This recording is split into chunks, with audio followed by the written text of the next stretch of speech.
à Dieu. Et je ne sais même pas ce que c'était. J'avais peur de ne pas lui plaire. C'était juste une peur vague de ne pas plaire à Dieu. Maintenant, ça vient probablement de la façon dont j'ai été élevée, parce que mon père était très difficile à satisfaire. Et donc, j'ai toujours eu cette peur constante que Dieu soit en colère contre moi. Et donc, la bonne nouvelle, c'est que Dieu n'est pas en colère contre vous. Vous n'êtes pas aussi heureux que vous devriez l'être. Je pense que beaucoup d'entre nous ne comprennent pas ce que Dieu ressent pour nous et à quel point il est généreux dans le pardon, la miséricorde et la gentillesse envers nous, et à quel point Dieu nous aime. Et c'est beaucoup plus facile de plaire à Dieu qu'on pourrait le penser. Et donc, je vais partager avec vous ce que dit la Bible sur le fait de plaire à Dieu. Vous êtes-vous jamais posé cette question? Vous avez un peu peur de ne pas plaire à Dieu et vous vous demandez: ai-je fait assez? Ai-je assez lu? Ai-je assez prié? Nous pensons toujours, si nous faisons assez, Dieu sera satisfait. Mais en fait, l'important, ce n'est pas ce que nous faisons, mais ce qu'il a fait. Et ce qu'il veut que nous fassions, c'est croire en ce qu'il a fait. Non pas essayer de faire quelque chose pour qu'il nous aime, mais croire en ce qu'il a déjà fait. Dans la Bible,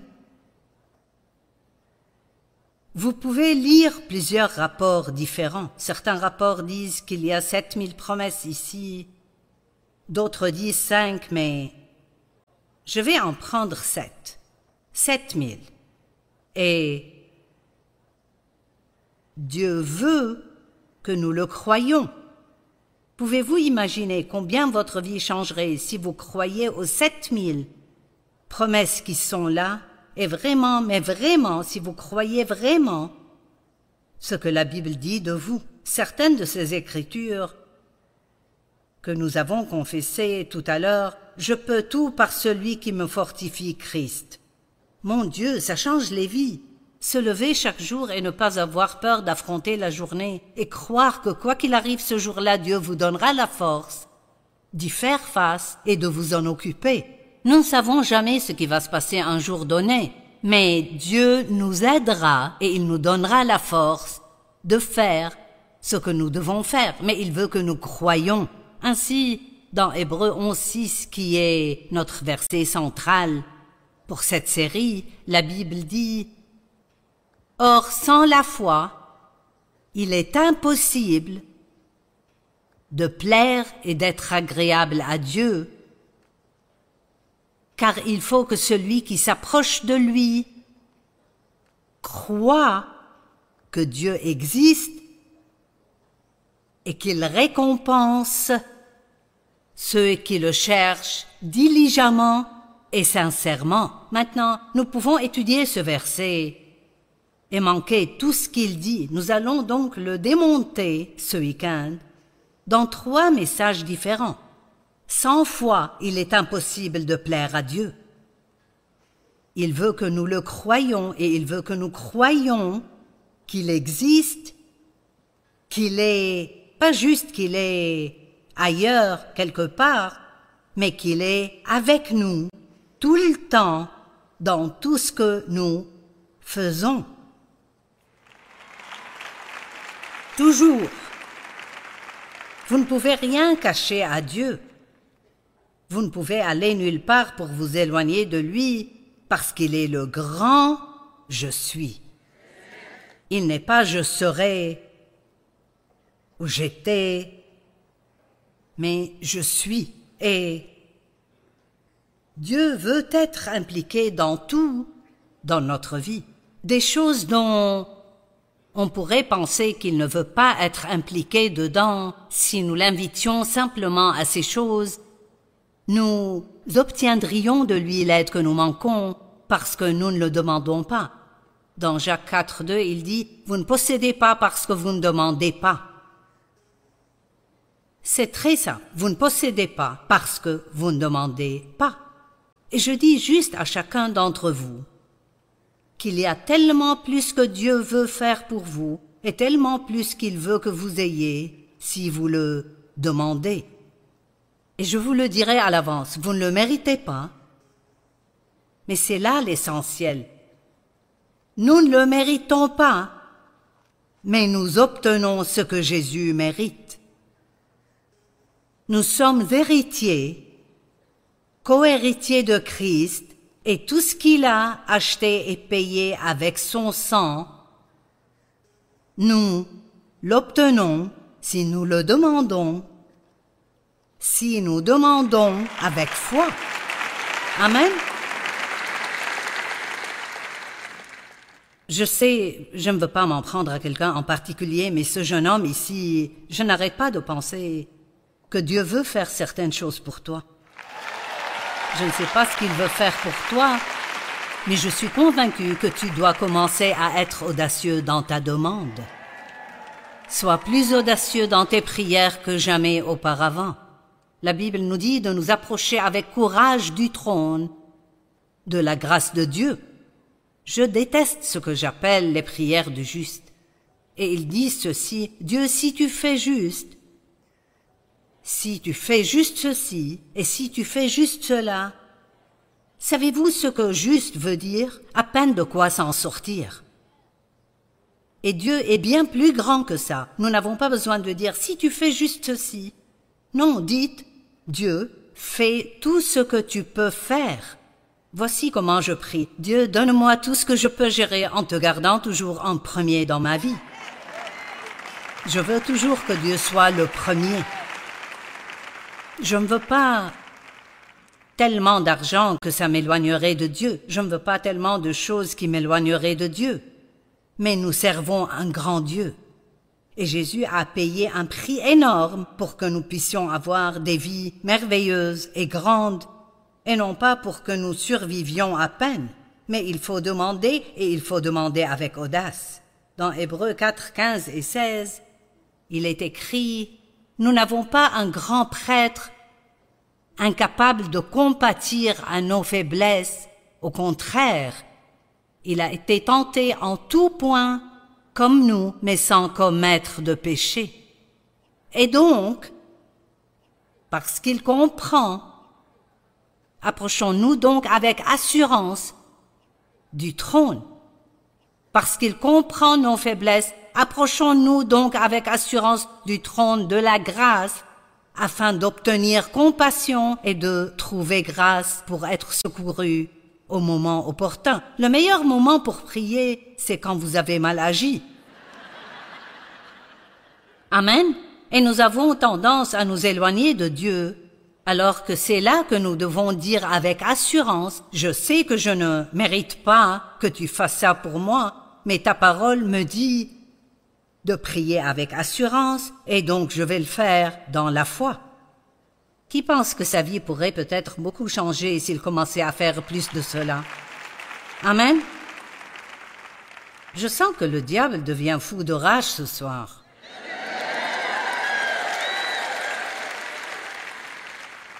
Croyez que Dieu existe. Et j'aime cette partie. Je vais enseigner sur chacune d'elles. Pas toutes ce soir, mais c'est lui qui récompense. Waouh, j'adore ça. La Bible a tant à dire sur les récompenses qui nous attendent. Jésus revient avec des récompenses pour les œuvres que vous avez accomplies avec un motif pur. Nous ne sommes pas récompensés pour le travail que nous faisons pour obtenir quelque chose, ou pour être vus, ou pour être remarqués, ou pour essayer d'acheter Dieu, mais pour tout ce que vous faites, parce que vous aimez Dieu, et vous aimez les gens, il y a une récompense qui viendra. Je ne peux pas imaginer ce que Dieu pourrait proposer comme récompense. Mais je peux vous dire que j'en ai eu beaucoup dans ma propre vie. J'ai vécu beaucoup de choses quand j'étais enfant. J'ai été maltraité par beaucoup de personnes. Mais Dieu sait comment restaurer tout ça. Dieu sait comment vous rembourser. Amen. La foi est définie comme ceci. C'est la ferme assurance des choses qu'on espère. Savez-vous ce qu'est l'espérance? Beaucoup de gens ne savent pas ce qu'est l'espérance. L'espérance n'est pas simplement « Eh bien, j'espère, mais je ne sais pas. » Peut-être, je l'espère, mais on ne sait jamais. Non, l'espérance, le mot biblique « espérance », signifie s'attendre à ce que quelque chose de bien vous arrive bientôt. C'est ça l'espérance. Se lever chaque jour et dire quelque chose de bien va m'arriver aujourd'hui et quelque chose de bien va arriver à travers moi aujourd'hui. Quand la Bible nous dit d'attendre Dieu, c'est le même mot, il est écrit d'attendre avec espérance. Si je vous disais que je viendrai chez vous le dimanche à déjeuner et que j'y serai à 1h, non, probablement à partir d'1h moins 10, vous feriez... Parce que vous seriez plein d'espérance, enthousiasmé et impatient, que j'arrive. Eh bien, si nous pouvons ressentir cela pour quelqu'un qui vient dîner, que devrions-nous ressentir à l'égard d'un Dieu qui a dit qu'il répondrait à tous nos besoins, qu'il prendrait soin de nous et nous réconforterait? Amen.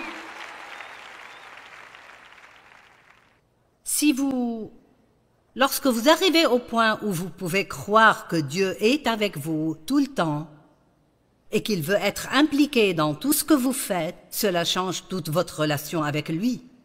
Et en 1976,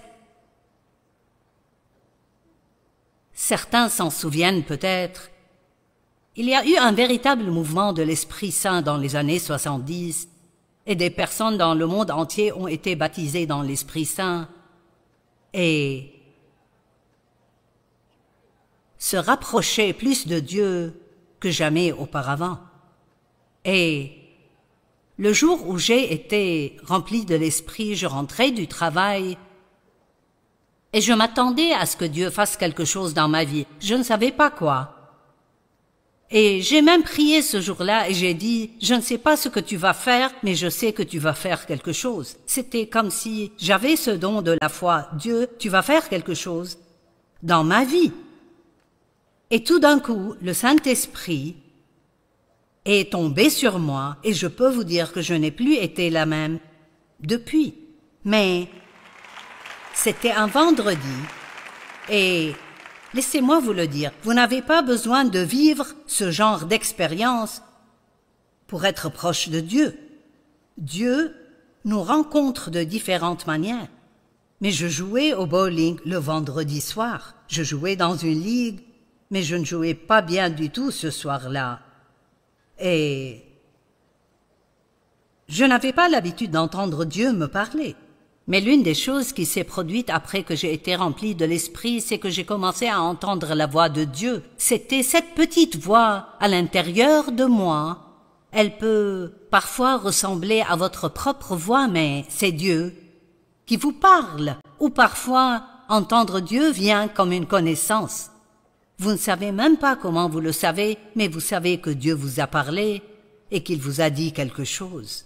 Et Dieu m'a dit, « Pourquoi ne me demandes-tu pas de t'aider à jouer au bowling ?» Et j'ai dit, « Eh bien, tu te fiches de ça. Allez, il y a une leçon ici. Nous pensons que tout ce qui intéresse Dieu, ce sont ces grandes choses spirituelles. Notre vie de prière, le fait d'aller à l'église et combien de la Bible nous lisons. Mais le fait est qu'il se soucie de vous et de tout ce que vous faites. Et il n'y a aucun domaine où vous ne pouvez pas demander à Dieu de s'impliquer dans votre vie. Allez, vous m'entendez?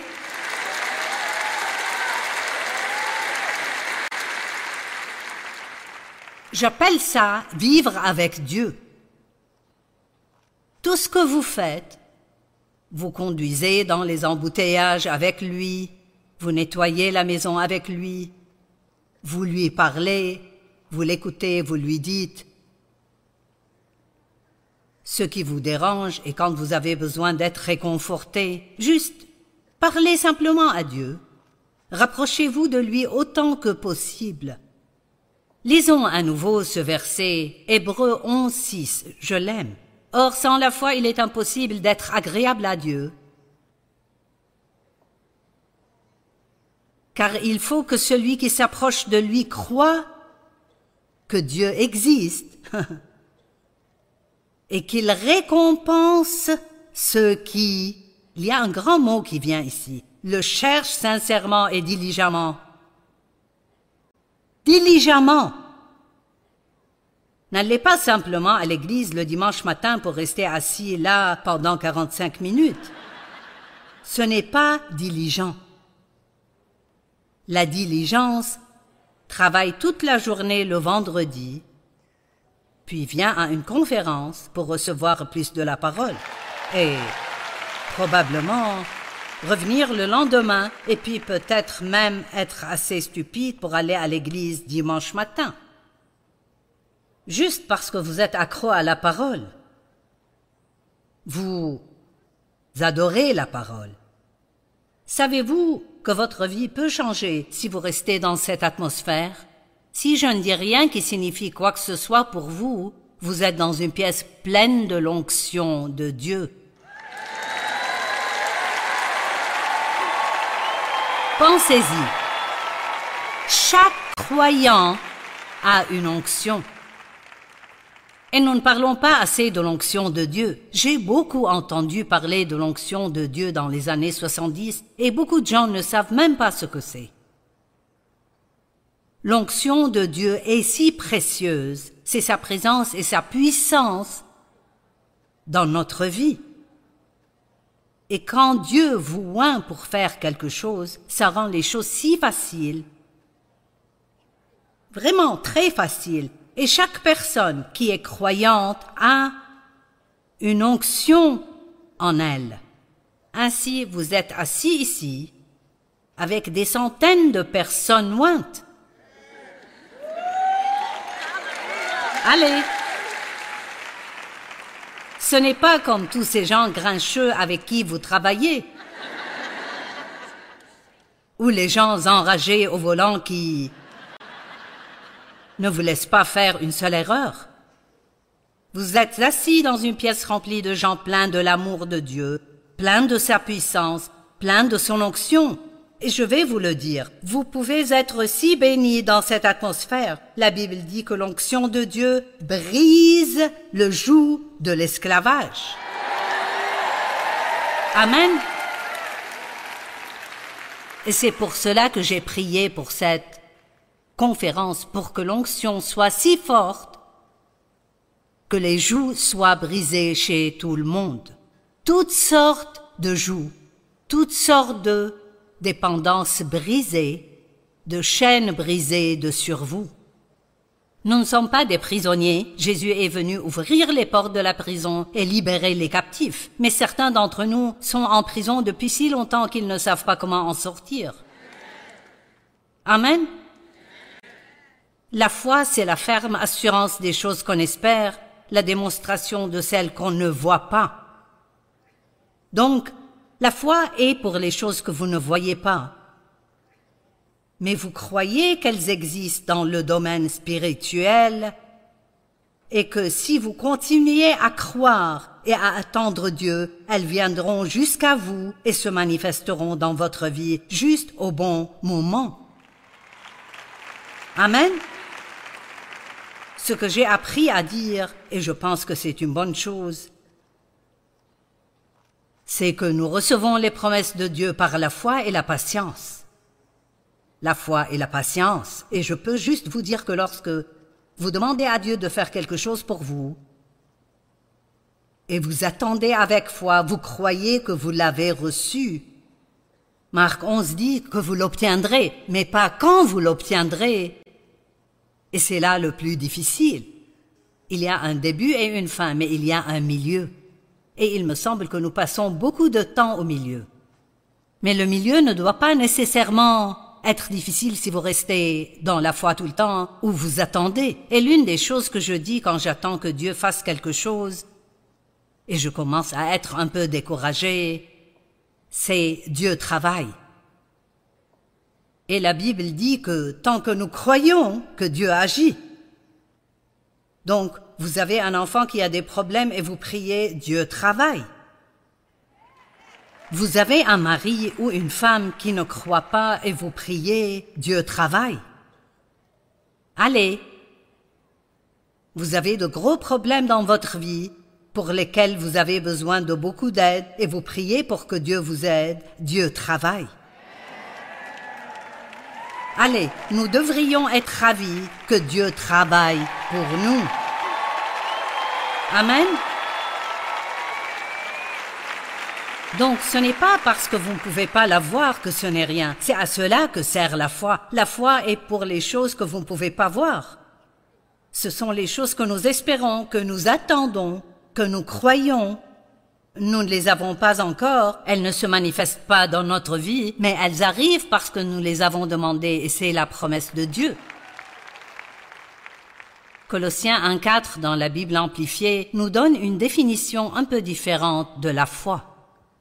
Il est écrit, nous avons été informés de votre foi en Jésus-Christ, qui est le fait de s'appuyer sur lui de toute votre personnalité humaine, dans une confiance absolue et une assurance en sa puissance, sa sagesse et sa bonté.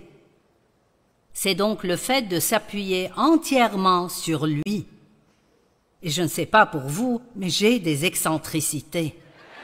Et donc, appuyer toute ma personnalité sur lui est une bonne chose, et j'espère qu'il arrangera les choses. J'ai dit aujourd'hui, je me demande si je serai un jour complètement patiente avant que Jésus ne revienne me prendre. Dave essayait de coiffer l'arrière de mes cheveux. J'ai un épi derrière et j'ai une raie. Donc c'est lui le coiffeur. Il sort son peigne et me coiffe, mais il prend tellement de temps. Chaque cheveu doit être parfaitement en place. Et il n'arrête pas de dire « ne bouge pas ». Et je dis « Dave, je ne peux pas attendre aussi longtemps ». Je ne sais pas bien attendre. J'attends Dieu mieux que les gens. Donc j'aurai besoin de cette aide dans ma personnalité humaine.